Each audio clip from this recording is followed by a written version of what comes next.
just invite you, and then you go down, and then there will be a video. So we will go all down, watch a video, and then we'll start. Okay, so good morning, everyone. Sorry to have you start your Monday so early, but we are really happy to have you today. Today's panel is hosted by CGIAR and Rockefeller Foundation, as well as FAO. It's organized by the Water Energy for Food program. It's the Water Energy for Food program is funded by multiple donors, the USAID, Dutch Foreign Ministry, SIDA, Swedish Development Agency, GIZ, and the EU. Its ultimate objective is to contribute to more climate resilient food value chains and at the same time help vulnerable communities and women improve their livelihood and income. We will start with opening remarks from Kitty van der Heijden. Kitty is the Director General of the International Cooperation at the Dutch Ministry for Foreign Affairs. Kitty, through her career, has focused on developing and pushing further sustainable economic development with climate and gender inclusion, as well as wider justice and fair development at the center. She has contributed to this through multiple positions, including World Resource Institute, UNIDO, and of course through multiple activities and position in the Dutch Foreign Ministry. Thank you, Kitty, and please, we would like to start the panel with your opening remarks, please. Good morning. I hope this works. I hope this is the announcement that we are flying off to a good start of a wonderful event. Welcome all the viewers online. Welcome here in the room. It's great to be here. I know it's a Monday morning. It's really early. So grab a cup of coffee while you're at home, and I hope that all of those that had a good day off from the negotiations are refreshed and re-energized while we're here. So, as Mohammed just said, this is a program supported by the Dutch. We're really proud to support this together with USAID, with Swedish SIDA, but with BMZ and GIZ, and of course the EU. And from my perspective, why this is so important, it starts with the last letter of the acronym WE4F. It starts with food. 1 in 8 in this world still go to bed hungry. That is, in this day and age, unacceptable. So we need to produce more food, much more food, and we need to distribute that food in an equitable way. But food is also a major contributor to climate change through land use change. Food uses 70% of freshwater resources. Food uses 30% of the global energy consumption. And we know we have runaway climate change. That's why we're here. And we know that water is becoming more and more scarce. So we need to produce more food, but do that in a radically different way, and making sure that we do this taking into account equity, which means jobs, which means skilling young people, which is bringing the economy further in a more sustainable way. That is what this program is about. WE4F is trying to bring sense to a spaghetti bowl of interlinkages between water, energy, and food production in a very integrated way. What it does is actually 3 things. WE4F provides grants, which are much needed. It provides ESG-focused technical assistance, and it provides investment facilitations for small and medium-sized enterprises, which is I would say, the engine of job creation in many countries. And in addition, it's taking into account the farmer's client base. It supports innovative finance solutions for climate resilient technologies in farm production. By scaling those SMEs, by looking at local technologies that work, we are contributing to something that I think is the dominant theme throughout these UNFCCC debates, which is locally led adaptation. Using local knowledge and bringing local solutions to local people. Now, already from the theoretical perspective, I would say, what's not to like? What's not to like? You produce more food, you create jobs for young people, and you do it in a more sustainable way. But let me throw out some figures, so that if you're not convinced by the model, I hope data will. We just had our midterm review. That report is just 1 month old. What does it say? Around the world, WE4F supported 135 SMEs in no less than 38 countries. That's a good start. Now, what did they do? Well, these companies helped more than 500,000 farmers, mostly smallholder farmers, to produce 2.9 million tons of food.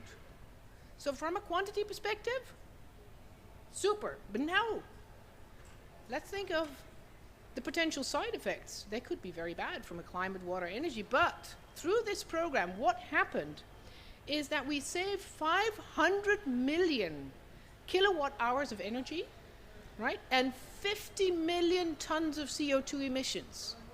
Now you tell me what's not to like. And by applying water efficient technologies, what we also did is reduce the water consumption by 1.7 billion liters. Right? So on all engines, it's firing in the right direction. It works for the environment, it works for the economy, and you'd be really silly not to engage in this. So this program not only works, this program is incredibly important for the future of our planet. It's incredibly important for young people finding jobs. That's why we are so keen to roll this out even faster in the MENA region, because I think there's a high need on all respects. So count on us as the Netherlands, but all the supporters of the WEF for Food program to continue our support. You are the trailblazers, you know what's happening in the field, and I'm keen to hear how you're doing this. Thanks so much for hosting this event.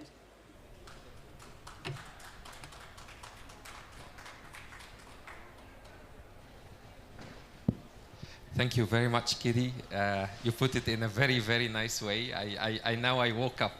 So we will see a short video about the program before we go to our amazing panelists, where we can learn and reflect more about this program, Water Energy for Food. Please.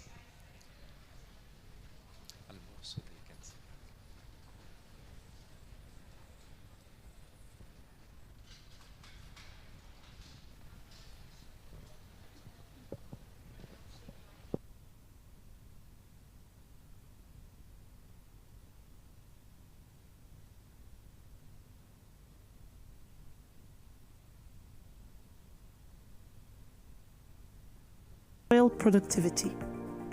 To tackle the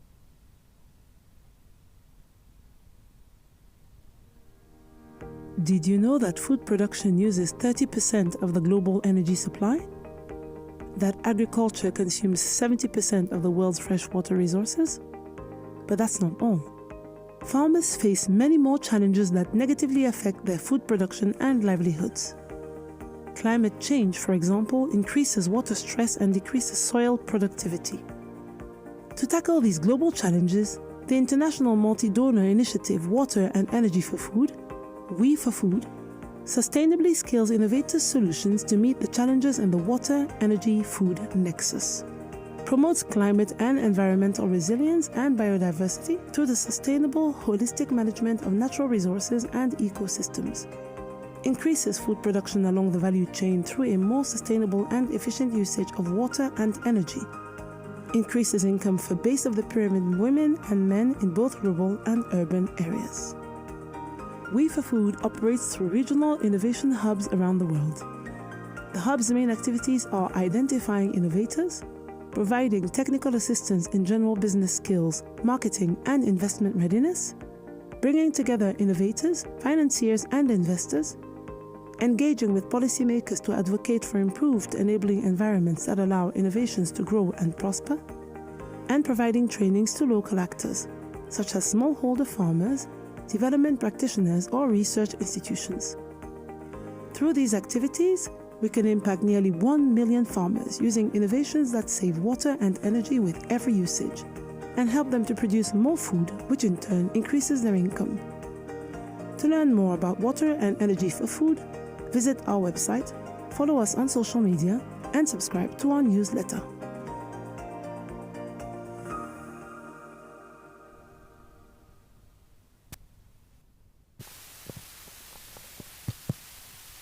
So thank you very much. I am Ahmed Hussein. I will be the moderator today.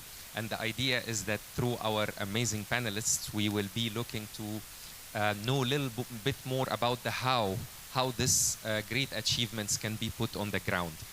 I do believe that the Water Energy for Food program is also a model for development. I think it's an example how with very rationed investments and you can catalyze a bigger impact. So first of all, I will introduce the panelists and then we can go through some questions and then we go to the audience for Q&A. First of all, Ms. Irene Boghdadi, please. Irene Boghdadi works in Chemonix, Egypt as the head of entrepreneurship and SMEs support. She's a technical assistance manager in the Water Energy for Food program. So she is in the team in the front line working with the innovators in the MENA region, helping them achieve the targets. Second, Mr. Mohammed Khalil. He is the founder of the Platform, which is one of the most innovative digital agriculture firms in the region. Platform really works with farmers to provide them with high-tech digital data that helps them improve their production through smart applications. The solution, the platform really saves water, energy, food, and pushes farmers to more optimized operations through digital process data and artificial intelligence. And now we have also, last but not least, Ms. Nadine Khouri. She's joining us through Zoom from Lebanon. Nadine is the COO of Robinson Agri, which is a leading agriculture firm in Lebanon. It's a one-stop shop helping farmers with various inputs with promoting the product. It's a partner for farmers. Through the WEF program, Nadine and Robinson Agri have been working into providing farmers with smart irrigation applications, drip irrigation systems that are water saving, improving production, along with providing them with climate resilient seeds. Thank you very much for attending. So I'll start, Nadine, great to see you. So my first question, I'll start with Irene Boghdadi. So this looks like a riddle a little bit. If you can let us know from your experience in Water Energy for Food, how this program can help food chains become more smart, climate smart and resilient, but also at the same time achieve developmental objectives such as helping vulnerable communities and women improve their livelihood and income. So how can you meet this through the program activities? Thank you. So first of all, thank you so much for the amazing introduction.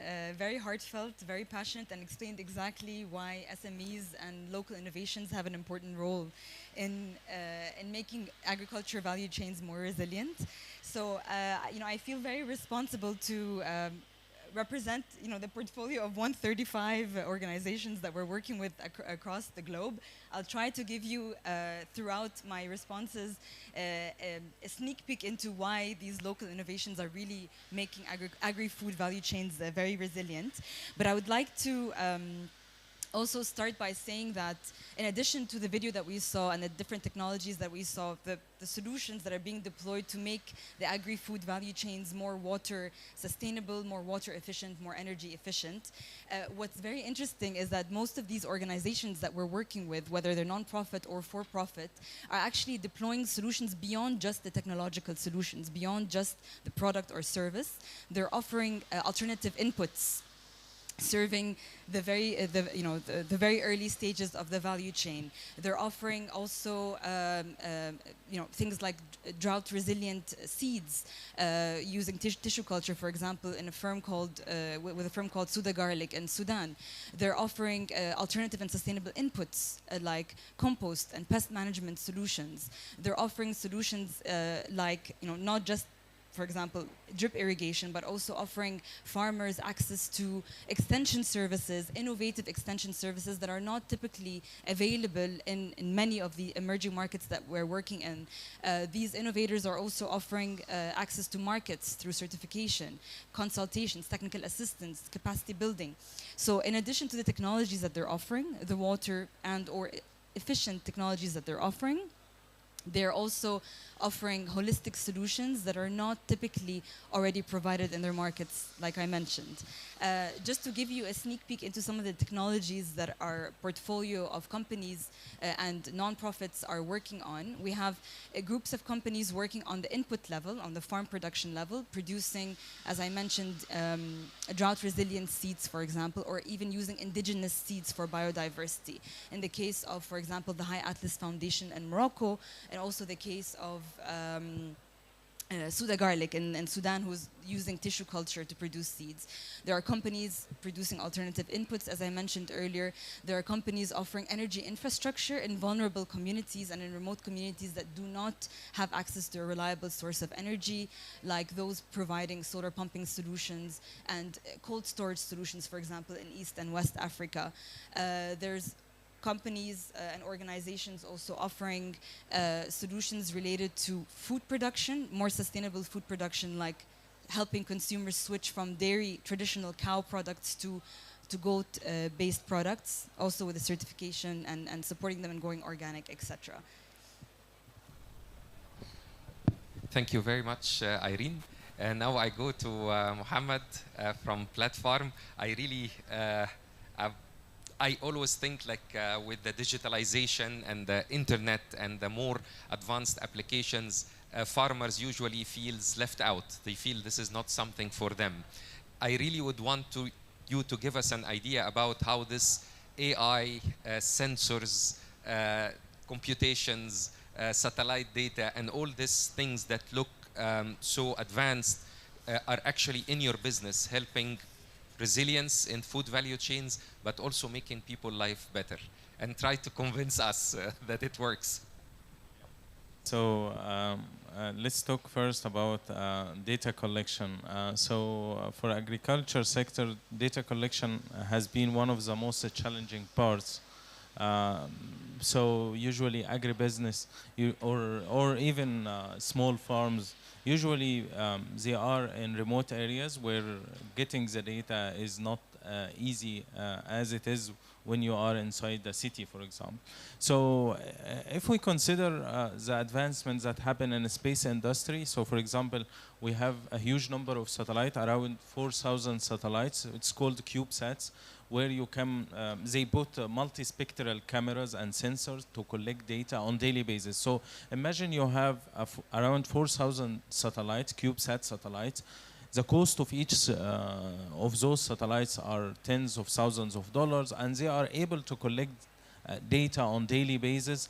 And this data can be utilized for agriculture. I will mention how. This is one advancement that help agriculture. Second advancement, the advancement in connectivity. So now there is a breakthrough in the connectivity from capability perspective. Now you can, there is a technology advancement in connectivity where you can put sensor very far away and still can send a small amount of data on daily basis with very low cost. So those are two examples about the advancement in technology for collecting data. So let's talk about how this can help agriculture. So today, if we have a multispectral sensor on a CubeSat or a sensor put remotely in a farm collecting data about soil moisture, or the satellite collecting data about the crop performance where you can monitor the crop health, you can monitor the water soil content at each spot of the field, you can expect the production. And if you have those sensors you put on ground collecting data about soil health or crop health or weather data, if you have all of this data with you, either you are running agribusiness or you are running a farm, you are able to utilize this data to monitor your crop as a first milestone, to know where are the bad spots, where are the good performing spots. This is one thing. Second thing, you have an idea about the irrigation. One of the most costly parts of the agribusiness operations is the amount of water you apply on daily basis. So if you have a data that helps you how much amount of water you need to apply, and whether your previous irrigation during the last few days is excess or below crop requirement, this can help you to reduce your cost and avoid any losses by monitoring the crop performance, where you can tackle those spots and increase your productivity. This is a third part. You can utilize, or the data collected by satellite or ground sensors are utilized to give you an estimate for your crop production. This is a very crucial point for agribusiness. So crop monitoring, water efficiency monitoring, and even utilizing the water during the next few days in a better way, and estimating the crop production, those are three parts that plays a major role in the daily operation of agribusiness.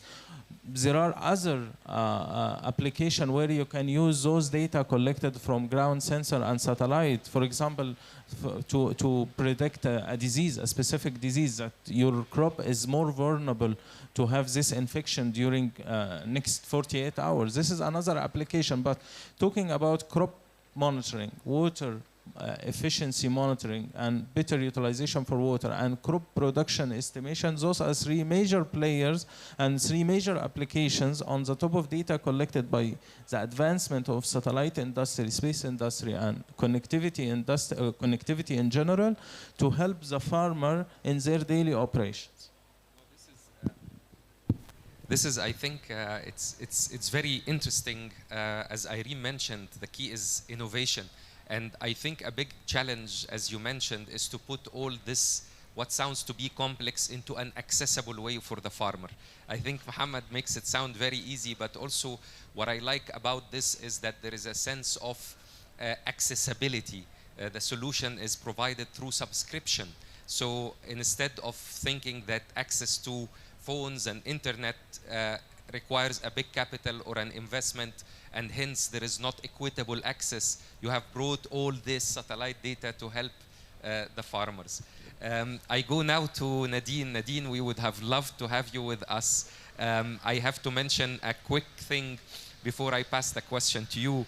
When we started this program and Robinson Agri joined us, this was 2020, 2021, so it was the COVID challenges. There were challenges in Lebanon. And then we were always thinking how these companies are going to make it and how are they looking at this. And Nadine just came in and said, well, this is our time. This is where we have to stand by our farmers. So Nadine, whether in the crisis or not, I think we would love to hear, how do you really change the life of your clients from resilience, climate resilience, but also improving their livelihood, and doing it all with a strong belief and a smile. We are with you, Nadine, please. Thank you, Dr. Ahmad and Irene, for this introduction. And thank you, We4F, for inviting me to speak on behalf of We4F members and companies. So if I wasn't born in a company, in a family that works in agriculture, I would have still chosen it. Because with agriculture, we show the society advancement. So I am Nadine Khouri, the COO of Robinson Agri, a company of Quinta Group. It all started, it's a family business. It all started with my father 50 years ago. And in 2000, my sister Rula and I took over. And we pledged that we will grow the company with skills, with know-how, and with our presence all over the world. So with We4F program, it is helping us achieve this goal, and I think we are going very, very good. So today I'm proud to say that Robinson Agri is empowering farming communities. We are trying to englobe many aspects in the agriculture sector, from the greenhouse sector, greenhouse production and installation, to the irrigation, to the seedlings, to the smart irrigation, and to different part where we try to introduce technology and science into agriculture. Of course, we are trying as much as possible to reduce the CO2 emissions, and this is what we learned from We4F, to save our natural resources, and at the same time, to empower the farmers, and especially the youth and the women, and to empower our team. So the team and the company is very, very important. We are collaborating with different partners, either local, such as academia, or international and national, like We4F, like EBRD, like ILO, like USA. And what Mrs. Kitty just mentioned about We4F, I would like to add that We4F also connect companies together. For example, what is still lacking with us is Muhammad innovation about data, and this is how we are doing with V4F. We are coordinating together, partnering together in order to achieve much better for the farmers community. Thank you very much, Nadine. My next question is, okay, these are all wonderful innovations and ideas. So what are the methodologies to scale them up? Obviously, this is not business as usual, and they are not the market norm. So any change tends to be challenging. So what are the methodological approaches or systematic tools to scale up these impactful business concepts and innovations so they can start to take a bigger foothold in markets? Irene.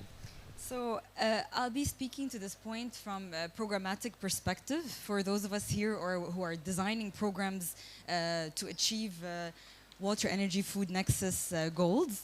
And then I'll leave it to Mohammed and Nadine to talk about how they do it on the ground with their own technologies. So first of all, let's think of it as four main pillars. The first pillar is offering deep technical assistance, which is crucial because in emerging markets, such deep technical assistance services are not available for smaller companies or for scale-ups.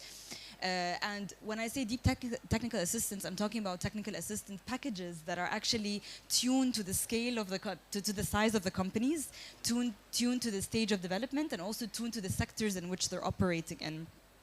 So I'll give you a couple of examples. We worked on a deep technical assistance package with the High Atlas Foundation, which is an amazing organization, a non-profit. I invite you to learn more about them. They actually develop, they engineer, procure, and contract sustainable tree nurseries to support farmers to switch from traditional water-intensive crops like wheat to more productive trees, fruit and nut trees. And we worked with them, traditionally, their main revenue stream was from the sales of trees, but we're working with them on diversifying their revenue streams to achieve financial sustainability, so helping them penetrate the carbon credit market, for example. And we worked with them on developing a business model and restructuring their organization in such a way that they can serve at scale carbon credit markets to finance their farmers and to finance their supply chain. So this is one example. Another example is Biomass in Lebanon, which is an organic fruit and vegetable producer, one of the leading producers in Lebanon and hopefully soon in the region. And we worked with them on a supply chain, deep technical assistance to support them in more sustainably scaling up their operations, their farming partners, formalizing those partnerships, but also integrating smallholder farmers in their supply chain and supporting them in being able to deploy sustainable practices at scale. Another example is Kaituzan, Egypt, which is an entity that produces integrated pest management solutions and biofungicides from shrimp peel. And actually, we worked with them on how to integrate women into their supply chain sustainably and to help them enhance their well-being and enhance their access to finance in a market that's predominantly dominated by male traders and those who own the cooling chain. There's another example on a technological aspect. We worked with a company called Integrated Renewable Sustainable Communities in Egypt, and they work also across Africa and the MENA region. They develop energy infrastructure solutions, and we've worked with them on designing technological components to decrease the cost of their systems by at least 20% when deploying these technologies to smallholder farmers, such as innovative inverters, for example. A second pillar is the investment readiness, as Ms. Kitty mentioned earlier, the investment readiness and brokerage services. So we offer the innovators deep due diligence, deep financial due diligence, both for them and also for their investors on their governance, on their financial structures, on their financial management systems, working with them on determining their optimal capital structure. And also this is coupled, as we mentioned earlier, with a de-risking grant of up to $30,000. Another key component is not just working with the companies, but also working with their enabling environment, supporting them in accessing new markets, supporting them in accessing new suppliers, potential buyers, but also working on enhancing the policies and the regulatory framework in which they operate. And we did this very well with Compost Baladi, a Lebanese company that was expanding to Jordan. We supported them on maneuvering the regulatory framework and understanding what kinds of environmental impact assessments, etc., that they may need to do, and supporting them with access to government and policymakers, etc. The last and not least pillar is end user financing. So most of the water and energy efficient technologies have high capital expenditures, as most of us know working in this sector, whether it's a drip irrigation system or a biogas unit or a solar pumping solution. These solutions have high capital investment that companies need to make, that farmers need to make, and agro-food processors need to make, unless it's a digital solution. So a big part of the services that the We4Food offers in its various hubs is developing, supporting the companies and developing end-user financing products internally and financial facilities to be able to make their technologies more affordable and more accessible, but also working with financial institutions, whether it's banks or microfinancing entities, to support them in developing specialized financial products to finance the farmers and to support their adoption and intake of these technologies. So I'll talk a little bit more about end-user financing later on. Thank you. Thank you very much. Mohammed, how can your solution have more penetration, reach smallholders, more farmers? How can we scale up this business? So since we are a data platform, so we are a digital service. So I will mention 3 main points that helped us to scale our business. First of all, the business model itself. We are providing the data as a subscription, so the agribusiness or our user doesn't have to pay a huge amount of upfront investment. So they pay as they go. They pay each quarter, so they don't have a huge upfront cost, and they pay on quarter base. This is one thing. So the business model itself, the nature of the business, the service itself has helped us to scale our business in a better way. The second thing is customer success. We have integrated a customer success team where we have both backgrounds within this team, people from technology and people from agriculture. So on daily basis, those person in customer success team has to check the data and act as a middle layer between the platform and the user. They are trying to make the data as simple as possible. Considering the nature of agriculture, people are always working under harsh conditions. So they really need the data to be delivered to them in a simple way, in a very understandable way, and to be actionable data, actionable insights. So this is what we have done by having and integrating this customer success teams that integrate both technology background people and agronomists within this team.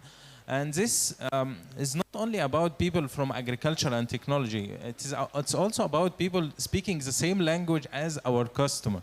So, for example, we deal with customers in United Arab Emirates, in Egypt, in Saudi Arabia. Those people are speaking in Arabic. So, most of the technology advancement and data platform, usually it is not coming from this region. So having this customer success team who really understand agriculture and technology and speaking in the same language makes difference for us. This is the second point. The third important point that we have done is a partnership. Now in platform, we are partnering with telco giants. Like for example, one of our partners in the region is the Zain telecom provider. Through this partnership, we are able to access Saudi market, Kuwait, Jordan, Iraq, Sudan. Those markets are all accessible to us by having this partnership with this telecom giant who plays and operates in many countries in the region. Second type of partnerships that we have done is a partnership with agronomists and agronomy consultancy companies. The companies that work with agribusiness, the companies that provide consultancy in this domain, in this market, we partner with them and we create a win-win situation, and we create a margin for them. So it becomes a win situation where they help us to penetrate and add more customers, and through them and through us they create more profit on the top of their legacy business. So those are the three main points that we consider: the partnerships, the customer success team, and the nature of our business model.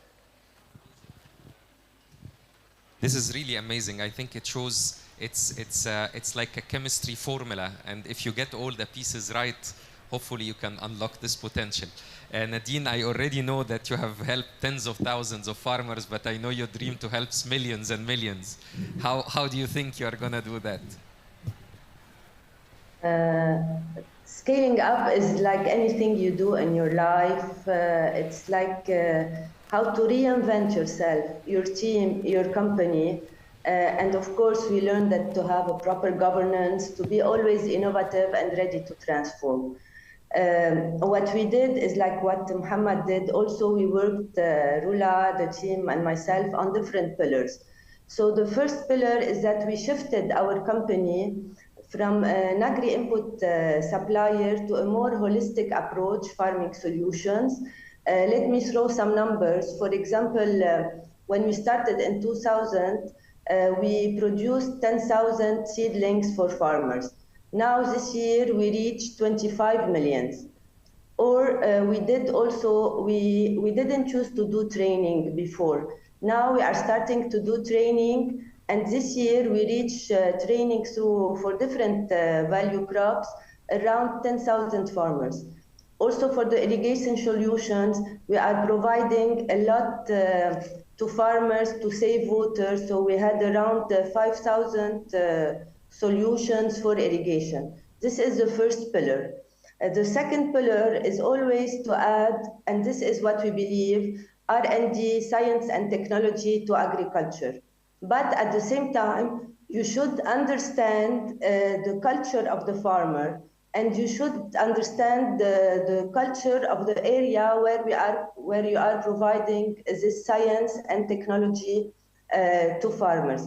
For example, if you introduced greenhouse automation to have better aeration, then you will use less pesticides. You will use less fertigation. Or, for example, what we did with We4F project is we put drip irrigation for onions. So with the farmers, they reduce their CO2 emission by 60%. They reduce their water consumption, and they reduce their energy cost. And at the same time, the ultimate is to have a better, healthier production, and of course, a higher production for the farmer. The third pillar we worked on is, as Irene mentioned, is the end user financing. So you cannot grow without end user financing. You cannot achieve what you want from horticulture and agriculture without this. The fourth is that we believed a lot in SDGs, and we are implementing it. You know that we have a lot of women in our company in a senior position. We believe that they can do a lot. And we are a proud member of the UN Global Compact since 2018. And we are always try to train ourselves to learn. It's a non-stop learning path. So, and you always hear from others how they succeed and how they scale up, and in order to reach more for you and for your team. So moving forward, we are expanding our horizons as Robinson Agri-Quinta Group, and we are starting to put our footprints in the African market. So I think it's similar to what Mohammed mentioned. So you have to work on these pillars, to believe in them, and to be ready always to learn and to go much more than expected. No, thank you very much, Nadine. I think for the audience, you think this is a lot of work. This is a lot of things to do, partnership, policy, and user finance. But you will be surprised at the cost effectiveness of this program. The amount of private capital that you can unlock, the investment you put in a program like this versus the CO2 savings and the resilience impact is quite impressive. I think as you see, what we can capture from the answers is really this is unlocking value. The $32 million leveraged in very short time in the MENA in very turbulent times is a lesson learned that when you work with innovators and you provide them with the right technical assistance and the smart capital, you can unlock much more potential. Now I go to the last question and then to the audience. Maybe I can go to the audience and then back if you have some questions.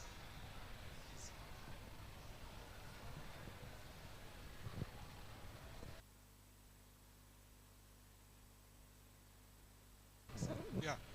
Good morning. My name is Muhammad Ibrahim. I am the Director General of CATI. We are based in Costa Rica. We work in a dry corridor of Central America.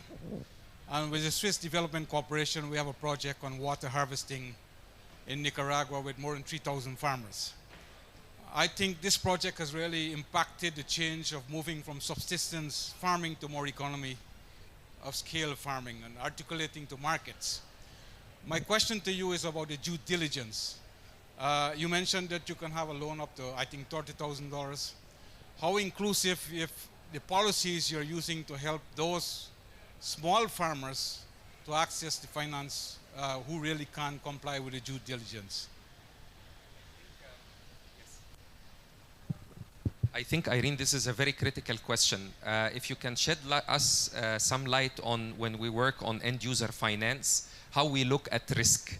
Like it's, and even when Nadine does her end user finance or the banks, how we do look at risk. Our third question was revolving around risk. So maybe you can present the view of how alternative risk assessment mechanism can work. So just to clarify, the up to $300,000 grant goes to the innovators, to the organizations themselves that are working with the farmers. And so in terms of end user financing, part of this grant goes into supporting the companies in offering enhanced financial facilities for the farmers. So for example, as Mohammed mentioned earlier, payment schemes that are aligned with the cash flows of the farmers. So instead of charging a subscription service, twice a year, the subscription service and the pricing is designed to fit the cash flow of the farmers. So this is one way, for example, a company like Platform is supporting with end user financing. A couple of other companies like Robinson Agri, who are offering advanced irrigation systems, companies like Green Essence, who are operating in Lebanon or offering solar pumping solutions, they are using the grant and the technical assistance by deploying, they're deploying a business model that supports the farmers in paying less of an upfront cost, and they do this by offering them payment facilities and, for example, asking them to pay a smaller percentage in the beginning and then phasing out the payments across in such a way that suits the cash flow of farmers. And I think also we are bringing to the market the idea of alternative risk finance. So when you look at risk, you don't look at collaterals. You don't look, what you can look for example, as working with Nadine's team and some of the microfinance institution, what seeds the farmer is using. If the farmer is using climate resilient seed, if the farmer has 10 years experience, it doesn't matter if they have books. We have also cases where when you shift to this alternative risk schemes, you get really zero non-performing loans in what would be considered extremely risky lending cases. I know this is an emerging topic, but really this is where we should be shifting.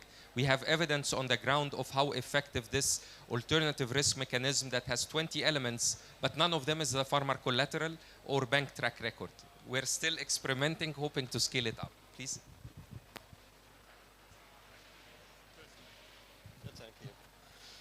Good morning. My name is Murad. I'm working for CGIAR in Wageningen University in the Netherlands. And CGIAR is especially Climate Resilience or Climber Initiative.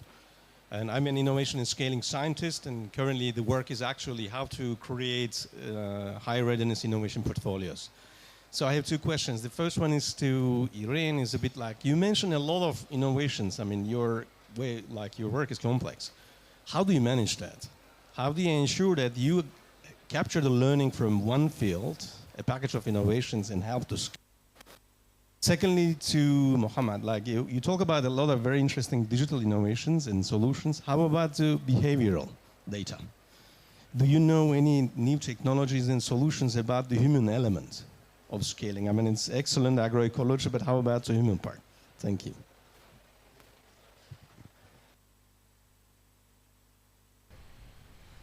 So if I understood the question correctly, we try to avoid as much as we can relying on human to collect the data to help the decision maker to take the decision on daily basis.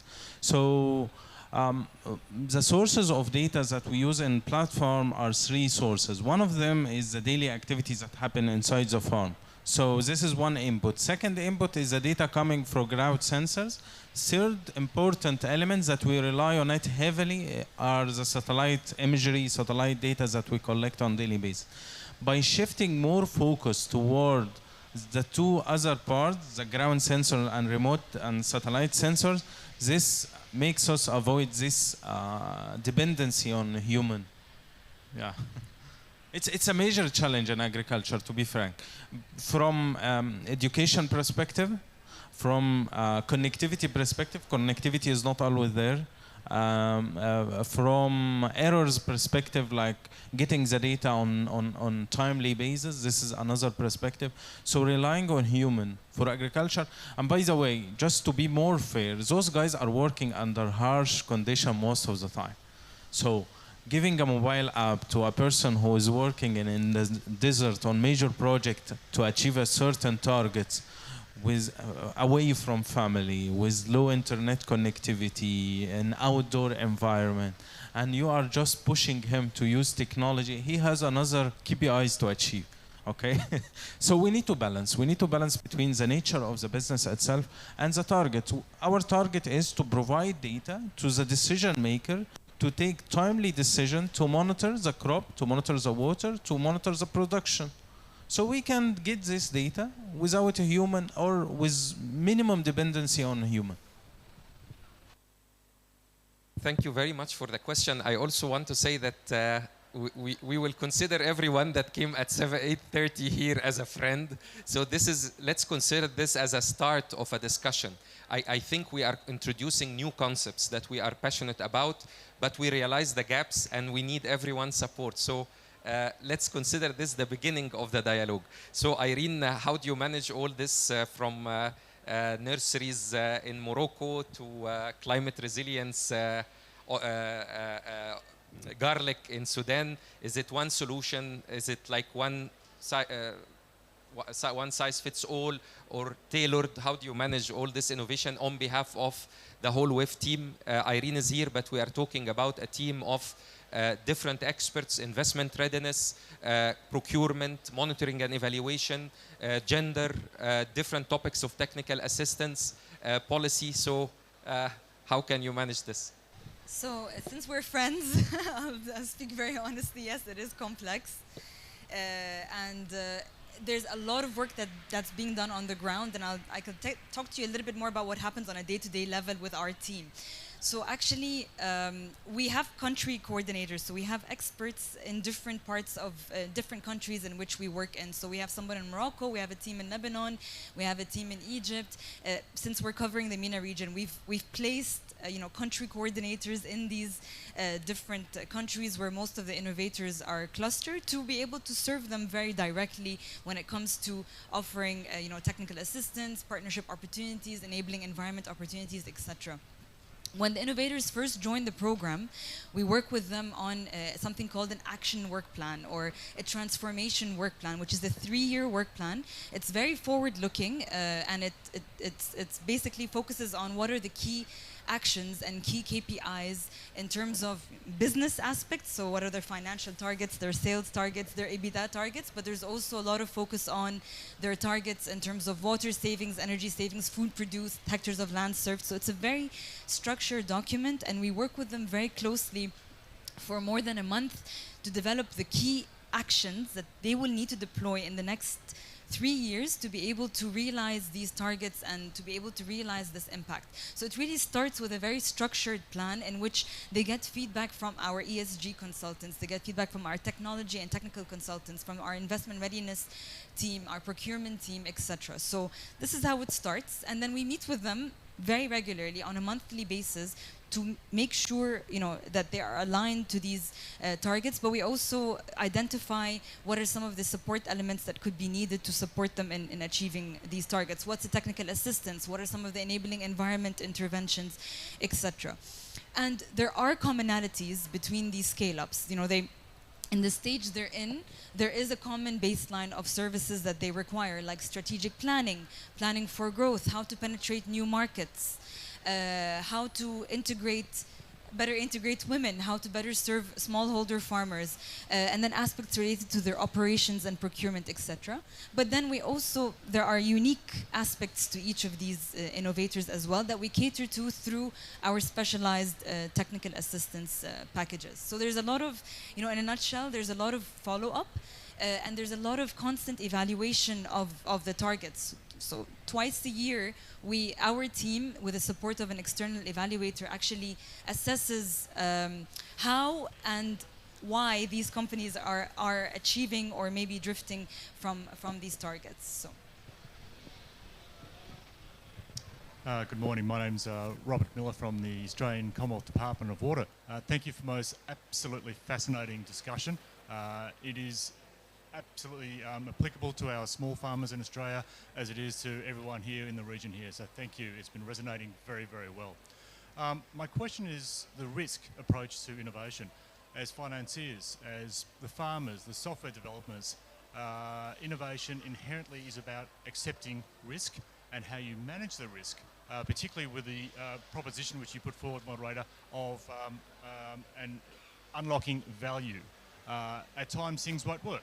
How do you go about building a culture of risk acceptance, acknowledging at times things won't work, but maintaining momentum, particularly not just on a business, but on a sector scale? Thank you very much. So I will actually take Nadine's view on this and then go to some of the panels. So Nadine, I think in Lebanon, in your work where there are certain market risks, and then you are introducing a new technology, drip irrigation. You are asking farmers to invest a little bit in it. Also your investors. This is obviously risky. It is perceived as risky, let's say. How do you manage this risk perception with farmers and with your investors? And how can you overcome this so the business can grow? Yes, as mentioned, there is in agriculture, there is a lot of risk. The complexity of the farmers is the first risk. And of course, the nature, now the climate change, the environmental threat. But for the farmers, they are keen to introduce, because now they understood how much it is important for them to have income. So, and what we do at Robinson Agri is that we have a lot of agronomists that visited them on weekly basis. So you de-risk yourself with the farmers because you start to know him. You know that if you implement something new at his farm, he will follow. Our agronomists are following him.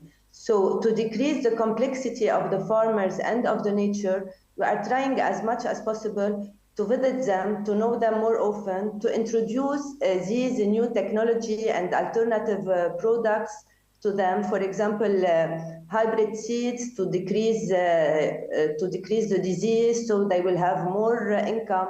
At the end, when we are doing end users financing, we need to have the return on investment. So when we are giving them the new technology and the new innovation, we know that if he is followed by our engineers, then he will have money for himself and he will return to us. This is from the part of the farmers. From the part of investors, you know that investors usually they like to have a direct income, while it's not appealing for them because agriculture it's more on the midterm and long term. But if I want to give some numbers for investors, especially, that the global market worth is 246 USD billion and expected to grow in 2025 8%. And the healthy and convenient living trends is 32% of the world population daily diet. So this means that agriculture is the profession of the future. So investors have to be more ready for this about it. I will explain it more also if I still have more time. Thank you, Nadine. And these are our friends, so we'll talk with them for long. Please. Hi, Jen Abdella with the Near East Foundation. We support smallholders in Iraq, Syria, Lebanon, Jordan, Morocco, so Sudan. This has been such an amazing panel, and it's been wonderful to learn from all of you. Thank you for such clear and interesting presentations of your work. Irene, you were talking about this package, and you explained it so well. When you think about scaling, it's pretty easy to think about how you scale market-based solutions and even finance. But all of the wraparound services that you talked about, the extension and the gender inclusion policy work, how are you transitioning that to your partners or to a system where you don't continue to do that? Because I assume that's grant funded, yeah? No, this is an extremely critical question, and thank you for posing it, because this is part of the market injustice, right? Like the services we are talking about are typical consultancy services. Large companies can procure them from the market.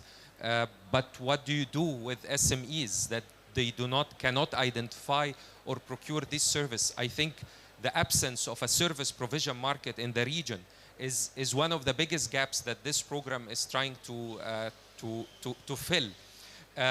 First of all, I have one comment that thank you for asking this, and maybe in next COP we have a better answer, but it's something that we are constantly thinking of.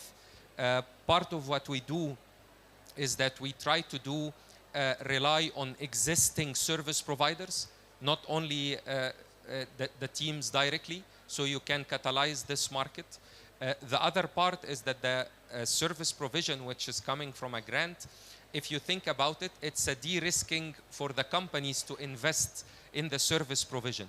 The third part, we are trying as much as possible to standardize these services and make them into a menu where someone can go and procure them generally, not just from us. I think one of the biggest gaps is that there is no definition of the service. When the company, if a company is not having proper sales, they can go to an advertising agency, but maybe the solution is not that. The solution is a strategic marketing plan. So we try to standardize these services and raise the market awareness around them. We don't fully have the answer, but it's something that we ought to think about for the future. One other solution is what we think of is the one that can really offer this subsidy quite well is the financial institutions, because it's in their interest to have a non-technical assistance service to ensure the success. So it is part of the de-risking of their portfolio. So that's another approach which is trying to work with the non-financial services advisory of the financial institutions. So it's a very critical point, and we need to think about it more. I will go now to Mohammed quickly with a question about the risk also. I think it's extremely risky for the farmer to take decisions from your app. And one mistake can really drive them to turn off completely from this. How did you manage this, and what is your experience now after overcoming this risk?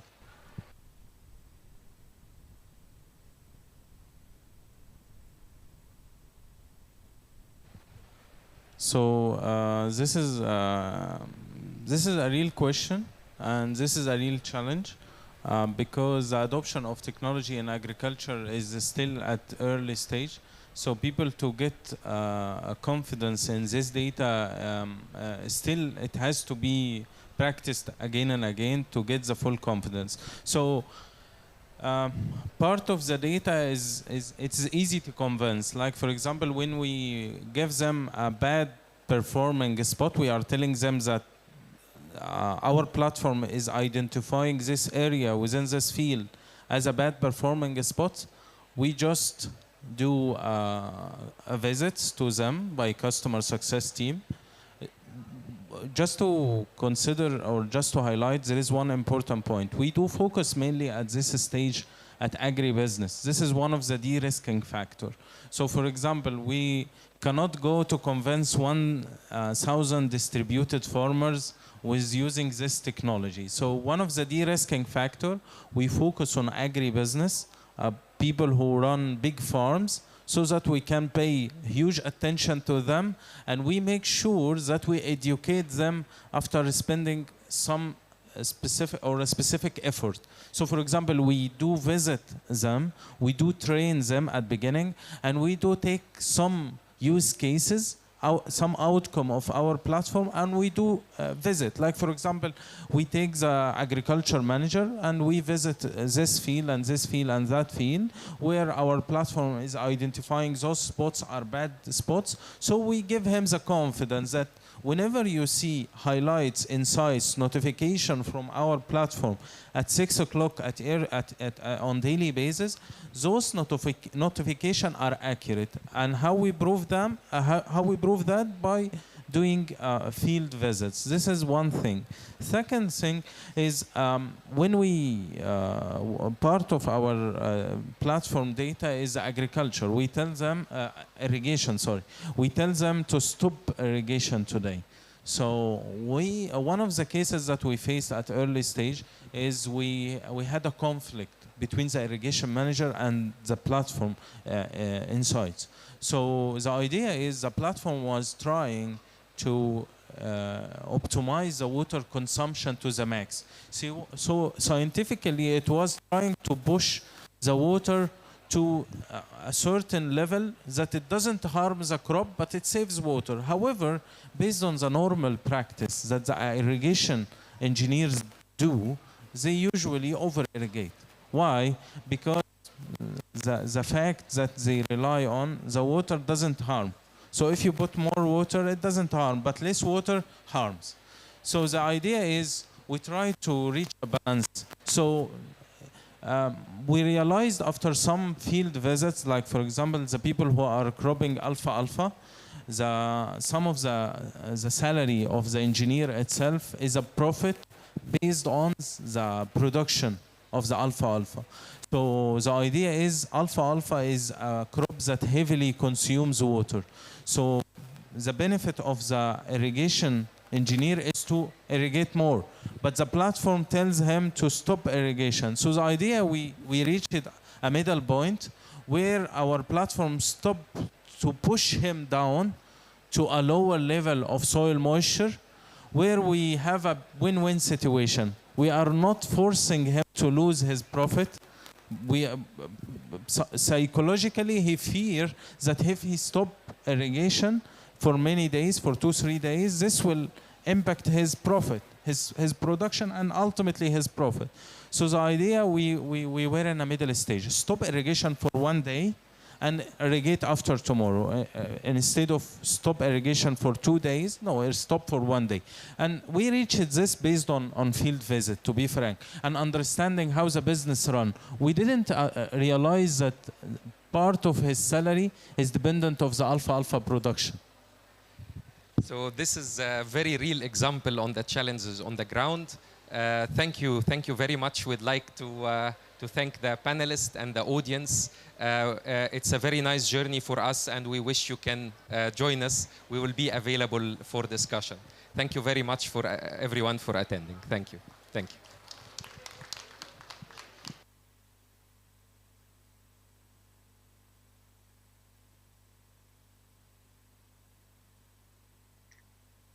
Thank you very much.